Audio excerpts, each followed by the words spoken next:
हैदराबाद में plane crash के बाद मलबे से भागवत गीता मिली है, जो पूरी तरह से सही सलामत बताई जा रही है। भागवत गीता को हादसे वाली जगह से रेस्क्यू टीम ने बरामद किया है और अंदाजा यही लगाया जा रहा है कि कोई ट्रैवलर इसे अपने साथ ले जा रहा था। विमान हादसा हुआ, एक को छोड़कर किसी की जान नहीं बची और मलबे के ढेर से ये भागवत गीता बरामद हुई है। सब कुछ जलकर खाक हो गया और ये भागवत गीता सही सलामत बच गई और उसी की ही तस्वीरें जो हैं वायरल हो रही हैं।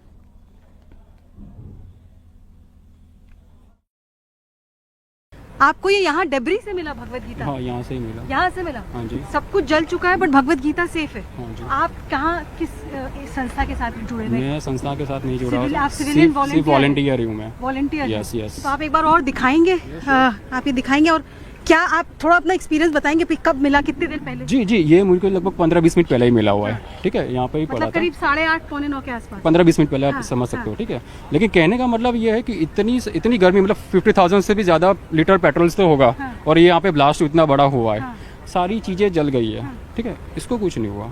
अंदर के पेजेस भी ठीक है? एवरी एक से एक पेज सेफ है। मैं आपको अंदर से खोल के दिखा सकता हूँ। ठीक है, आप देख सकते हो, सिर्फ छोटा होल पड़ा हुआ है, बाकी के सारे पेज नीट एंड क्लीन है। आप पढ़ भी सकते हो, एक भी पेज में कुछ नहीं हुआ। सी तो हम ऐसा मान सकते हैं, एक सिंपल कहते हैं जाको राखे साईं, मार सके ना कोई, तो एक को तो एक तो सर्वाइवर है ही, एक से ज्यादा भी है। वैसे भी दो लोगों को रेस्क्यू किया गया जो जिंदा है। ठीक है, तो मतलब इसमें भी मेन इनका कंसेप्ट क्या है? कर्म का कंसेप्ट है। ठीक है, कि जैसा कर्म करोगे वैसा फल पाओगे। अहमदाबाद प्लेन हादसे के बाद जहां चारों ओर गम और अफरा तफरी का माहौल है, वहीं संघ यानी आरएसएस के कार्यकर्ता मदद के लिए सड़क पर उतरे हैं। सामाजिक संस्थाओं की मदद से उन्होंने पीड़ित परिवारों के लिए खाना और पानी, साथ ही दवाइयां भी बांटी। अहमदाबाद से लंदन जा रहे एयर इंडिया के विमान में जब दुर्घटना हुई, उसके बाद तमाम लोगों को वहां से ले आकर के सिविल हॉस्पिटल में एडमिट कराया गया। सिविल हॉस्पिटल में न सिर्फ घायल हैं, बल्कि कुछ लोगों की मौत यहां आने के बाद भी हुई। लेकिन पूरे देश से जो परिजन उनके आ रहे हैं, अपनों की तलाश में आ रहे हैं, उनको रहने खाने का इंतजाम, ट्रैफिक व्यवस्था, ये सब कुछ संभाल रहा है राष्ट्रीय स्वयंसेवक संघ। और आप यहाँ पर देखिए कि यहाँ पर अग्रवाल सेवा समिति की तरफ से आरएसएस ने इसका आयोजन किया है। स्वादिष्ट भोजन 10 रुपए में प्राप्त करें, लेकिन आज निःशुल्क है।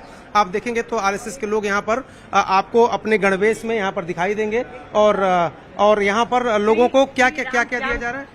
छाछ दी जा रही है और खाना दिया जा रहा है। अच्छा। और श्री राम श्याम चैरिटेबल मंडल की तरफ से जी, और अग्रवाल सेवा समिति की तरफ से। इसमें आरएसएस के लोगों का क्या रोल है? वो सेवा दे रहे हैं। अच्छा, हाँ, सबके लिए व्यवस्था किया जा रहा है। हाँ, सबके लिए।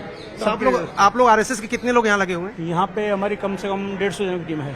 अच्छा जी। और क्या क्या काम कर रहे हैं आप लोग? सेवा के कार्य जो हमारे सब सेवा काम में आते हैं वो सब काम कर रहे हैं। जैसे कि हमारे प्रवक्ता है यहाँ पे जो आपसे बात कर सकते हैं। जैसे कि क्या आप जी क्या कह रहे हैं? आपसे ही कर रहे हैं। क्या कह रहे हैं? अलग अलग गठ पद्धति से योजना है, मेडिकल से लेके भोजन की व्यवस्था है, दर्दियों के पेशेंट की व्यवस्था है, सब व्यवस्था अलग अलग की गई है संघ की तरफ से। और आरएसएस के कितने लोग यहाँ पर मौजूद हैं? अभी नगर से 9 नगर से 10-10 लोगों की टीम बनी है। अभी 125 लोग हैं अभी यहाँ पर। तो आप देखिए तस्वीरों में कि यहाँ पर आरएसएस की देखरेख में, आरएसएस की तरफ से, अग्रवाल सेवा समिति की तरफ से, यहाँ पर श्री राम श्याम चैरिटेबल ट्रस्ट की तरफ से, यहाँ पर आज तो ये आपने लिखा है 10 रुपए में, आज तो ये निःशुल्क दिया है। निःशुल्क है, सब कुछ निःशुल्क है। और रात को भी अच्छा रेगुलर है, लेकिन आज निःशुल्क है। तो आप देखिए यहाँ पर छाछ भी है। गर्मी बहुत ज्यादा है।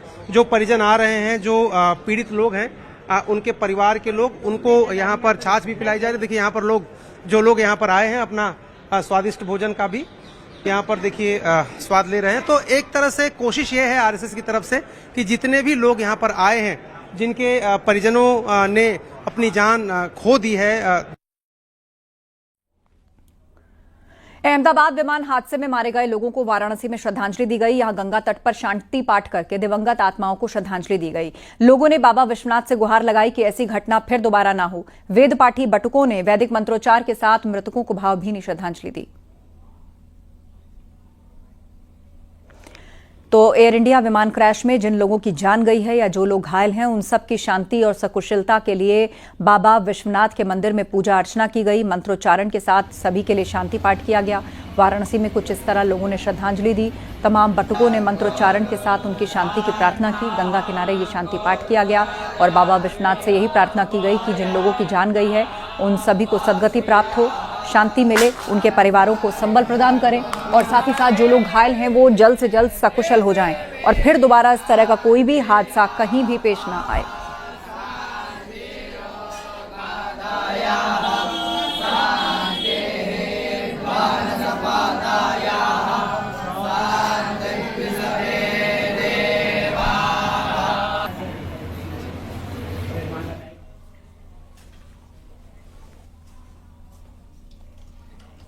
और वक्त एक ब्रेक का है, जल्द लौटेंगे।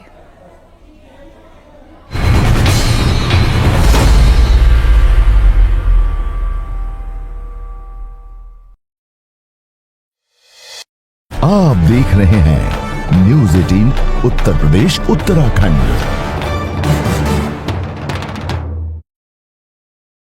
तस्वीर उस वक्त की जब प्रधानमंत्री घटनास्थल पर पहुंचे। देखिए कितना भयावह ये हादसा, जहां पर विमान क्रैश हुआ वहां पर विमान के मलबे जगह जगह पर विमान के टुकड़े गिरे हुए हैं। विमान का मलबा हर तरफ नजर आ रहा है और आसपास जितनी इमारतें हैं वो देखिए कैसे शमशान की तरह ये पूरा इलाका दिख रहा है।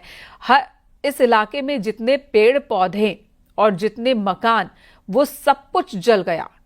मेस है ये, मेडिकल स्टूडेंट्स यहाँ पर रहते थे, आराम करते थे और उन्हें भी बड़ा नुकसान हुआ। जो गाड़ियां यहाँ पर थी वो गाड़ियां पलक झपकते ही राख में तब्दील हो गई हैं। एक हरा भरा इलाका, गुलजार रहने वाला इलाका पूरी तरह से शमशान में तब्दील हो गया। प्रधानमंत्री ने इलाके का जायजा लिया, उन्हें बताया गया कि कैसे यह हादसा हुआ था। विमान की टेल इस वक्त आप देख रहे हैं जो कि एक मकान में ऊपर फंसी हुई दिख रही है। विमान का विंग भी टूटकर बिखरा हुआ है लेकिन वो जला नहीं है। उसकी स्थिति देखिए, जला नहीं है। ब्लैक बॉक्स जो कि टेल में ही रखा होता है वो ब्लैक बॉक्स बरामद कर लिया गया है, जिसमें हादसे की असल वजह सामने आ सके उसकी मदद से। कितने बड़े एरिया में विमान का मलबा गिरा हुआ है। जिस वक्त यह हादसा हुआ लंच का टाइम था। बड़ी संख्या में जो MBBS के स्टूडेंट्स हैं और जो स्टाफ है, मेडिकल स्टाफ, वो मेस में थे। कोई खाना खा रहा था, कोई आराम करने अपने कमरे में आया था और जब यह हादसा हुआ उन्हें अंदाजा भी नहीं रहा होगा कि इस तरह से हादसा हो सकता है उनके साथ। एक दो नहीं, लगभग आधा दर्जन ये इमारतें हैं जो कि राख हो गई हैं। इन इमारतों को देखकर आप ये सोच भी नहीं पाएंगे कि हादसे से पहले ये जगह गुलजार थी और अभी यहां मातम और हादसे के निशान दिख रहे हैं। सिर्फ शवों के टुकड़े जगह जगह फैल गए थे। रेस्क्यू की टीम ने शवों को हटाया। कल देर रात आखिरी शव बरामद किया गया। अभी भी रेस्क्यू ऑपरेशन पूरी तरह से खत्म नहीं हुआ है। जो मलबा है विमान का उसे हटाना है, बर्बादी के हर निशान को हटाना होगा। लेकिन फिलहाल एयर इंडिया की जो टेक्निकल टीम है वो भी मामले की जांच पड़ताल में जुटी है, वो भी साइट पर मौजूद है। प्रधानमंत्री ने सभी से जानकारी ली हादसे को लेकर और हादसे के बाद क्या क्या हुआ है वो जानकारियां भी प्रधानमंत्री ने अधिकारियों से ली।